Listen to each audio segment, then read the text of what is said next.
What's good, YouTube? This is the only bigger in Yu-Gi-Oh! And I'm back again with another deck profile. This deck profile is going to be another Troop Dupe Scoop format deck, and the ban list for this format that I'm playing by is the June 1st.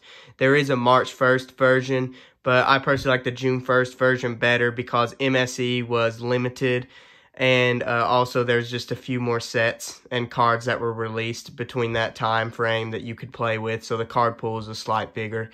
This is going to be of anti-meta gadgets. One of the things that this deck has on its resume is it won the UK Nationals in 2007.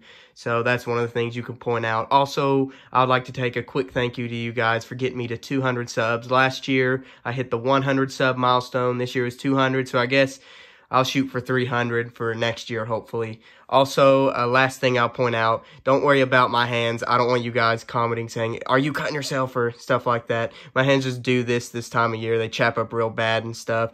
So it might get worse in more deck profiles to come, or hopefully it gets better. Also, it doesn't help that I work with cutting metal and things like that. So that doesn't help at all either. Anyways, I'll start off on the deck profile. The triple Banisher of the Radiance for the first monster and first card in the deck. This card was just very good at shutting down things like Card Trooper and the Destiny Hero Engine. Any card that would be sent to the graveyard is banished instead. So again, Card Troopers, if they mill, it's going to be banishing the card, so they have to be sent to the graveyard. Card Trooper will not get an attack boost from it. And then also Card Trooper's effect, where if it's sent to the graveyard, you draw a card. That won't happen either because it's going to be banished instead. So yeah, this card's just insane.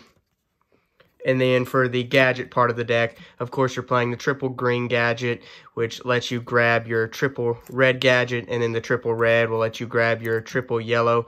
Gadgets just give you an amazing grind game, and with stuff, if you play Ultimate Offering in your deck or Limiter Removal like I do, it just sets up some OTK potentials and things like that. They're also machines, so it sets up the Chimera Tech Over Dragon plays and stuff with Cyber Dragon. Just all around good thing. And they also grant you discard fodder for the things like Snipe Hunter and stuff. And then speaking of Cyber Dragon, triple Cyber Dragon. Cyber Dragon is just a crazy meta-defining card in this format, much like how Card Trooper was. It's just an amazing card. If you're going second, you can just play that down immediately. And it's just hard for the opponent to, you know, combat that, especially early on in the game if they don't have their stuff yet or their board set up. And, of course, it is a machine, and it does set up the Over Dragon plays. For the last machine in the deck, the one of Drillroid, not Drill Warrior. What am I talking about? Drillroid just is a good job at getting rid of those defense position monsters like Spirit Reaper. The only downside I would say about this card is like how Nobleman just banishes the monster when it's face down. Of course, this guy, they'll still get their effects off, like Sangan will still get its effect, and any flip effects will still get their effects. So that is the only downside about him. The double Snipe Hunter. Snipe Hunter is basically the removal of the format. Almost every deck plays Snipe Hunter. You discard a card, you roll a die. If it lands on anything but a 1 or 6, then it's destroyed. If it lands on the 1 or 6, then of course the card stays. But that, you know, that'll rarely come up. And then the last monster is going to be the one of Sangan. Sangan is just there to basically get you to one of your gadgets, or of course the Snipe Hunter. Onto the spells, Limiter Removal, and Overload Fusion. Like I said earlier, Limiter Removal is just there for those OTK plays with the gadgets, and it also can help them, of course, get over Monarchs and things like that. Of course, the downside is all your machines are destroyed in the end phase, but, you know, you're most likely going to kill them that turn anyways if you set up for an OTK play. And then Overload Fusion is, of course, there for the Chimera Tech Over Dragon plays. Triple Shrink. Shrink is definitely needed in this deck because there's no really crazy, insanely like high attack point monsters in this deck.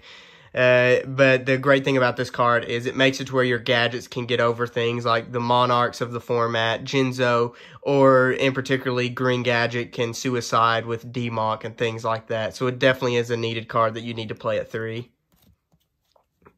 The Scapegoat Econ Engine.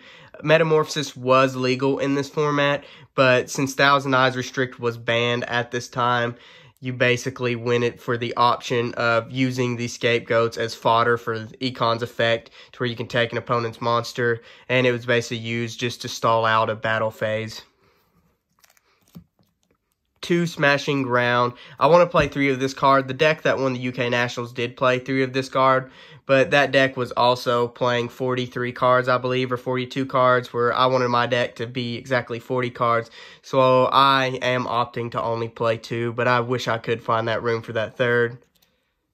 The one of Lightning Vortex is another card I wish I could figure out the room to play 2 or 3 of. But, you know, I just can't really find the room. It's basically the Raigeki of the format. The great thing about the discard is, much like how with Snipe Hunter, it doesn't really matter because your gadgets just search each other out, so the discard doesn't really come up. You can cover that. The spell trap removal of the format, Heavy Storm, MST. And then the big 4, as I like to call them, of the format. Pot of Avarice was basically your Pot of Greed, because Pot of Greed was banned.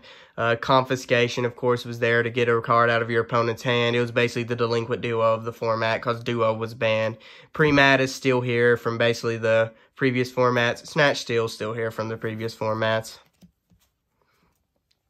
And then the deck only plays 4 traps. The 3 Royal Decree. Royal Decree is basically just there to shut off your opponent from TTing or Mirror Force. Like, those are the 2 big cards. If your opponent flips up on this deck, it's so hard to come back from those 2 cards, especially if they're timed perfectly. This is basically just there to shut those off. And this next trap that I'm playing, the guy or the deck that won the Nationals did not play this card, and I don't know why they didn't play this card.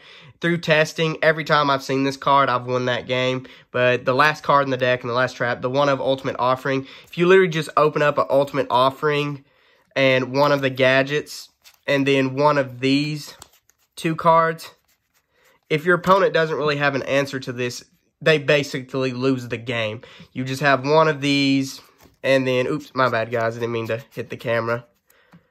One of the 3 gadgets, and then the Ultimate Offering. If you see any of these, you basically win that turn. So that's why I'm kind of surprised that the guy opted to not play Ultimate Offering. I'm guessing because it does combat with the Royal Decree, which I guess could come up, but you can kind of play around that. You just flip up the Ultimate Offering, go off with the Ultimate Offering, and then flip up your Royal Decree, and of course it'll be shut off, but that doesn't really matter because you've already plus so much off of that. So yeah, I definitely do play Ultimate Offering in my build, where with the deck that won the UK Nationals didn't. The extra deck for the deck is basically simple. All the extra decks basically look the same back then or played the same stuff. Dark Vaulter, Reaper, and Fiend Skull were basically your level 5s that you played. Ryu Senshi was definitely the best level 6 of the format. Dark Blade. Steam Gyroid was very good because it was a machine-type monster, but, you know, that's only if you're playing Metamorphosis, you would play these cards. And then the Last Warrior basically was there. Then you have King Dragoon. And then for your 8s, the Gatling Dragon and Cyber Twin Dragon. And then for the rest of the Cybers, you would play Chimera Tech Over Dragon, and then the Cyber End Dragon.